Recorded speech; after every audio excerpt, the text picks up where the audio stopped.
ಏನು ಗೊತ್ತಾ, ನನಗೆ ಇದು ಅರ್ಥ ಆಗೋಕ್ಕೆ 38 ವರ್ಷ ಆಯಿತು. ಅದು ನಾನು ನಿಮಗೆ ಒಂದು ನಿಮಿಷದಲ್ಲಿ ಹೇಳ್ತೀನಿ. ನನ್ನ ಲೈಫಲ್ಲಿ ಬೆಸ್ಟ್ ಸಮಯ, ಪರ್ಫೆಕ್ಟ್ ಸಮಯ ಅಂತ ಆ ಥರ ದಿನ ಬರೋದೇ ಇಲ್ಲ.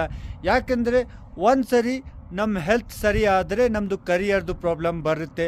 ಮತ್ತು ಕರಿಯರ್ದು ಪ್ರಾಬ್ಲಮ್ ಸರಿ ಮಾಡಿದ್ರೆ ಆಮೇಲೆ ಏನು ಫ್ಯಾಮ್ಲಿದು ಪ್ರಾಬ್ಲಮ್ ಬಂದುಬಿಡುತ್ತೆ.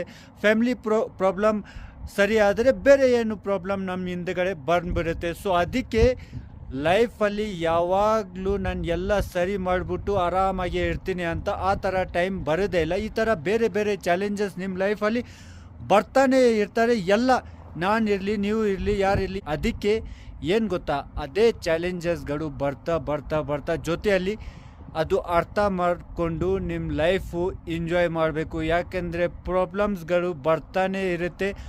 ಎಲ್ಲ ಪರ್ಫೆಕ್ಟ್ ಮಾಡಿಬಿಟ್ಟು ಆರಾಮಾಗಿ ಖುಷಿಯಾಗಿ ಇರ್ತೀನಿ ಅಂತ ಆ ಥರ ಎಕ್ಸ್ಪೆಕ್ಟೇಷನ್ ನೀವು ಮಾಡಿದ್ರೆ ಆ ಥರ ದಿನ ಬರೋದೇ ಇಲ್ಲ. ಅದಕ್ಕೆ ಏನು ತೊಂದರೆ, ಚಿಕ್ಕದು ದೊಡ್ಡದು ಏನಿರಲಿ, ಎಲ್ಲ ನಿಮ್ಮ ಪಾಸಿಟಿವ್ ಆಗಿ ತಗೊಂಡ್ಬಿಟ್ಟು ಆರಾಮಾಗಿ ಲೈಫ್ನ ಎಂಜಾಯ್ ಮಾಡಿ, ನಗುತ್ತಾ ಇರಿ ಅಂತ ಲದಾಖಿಂದ ಮೆಸೇಜು.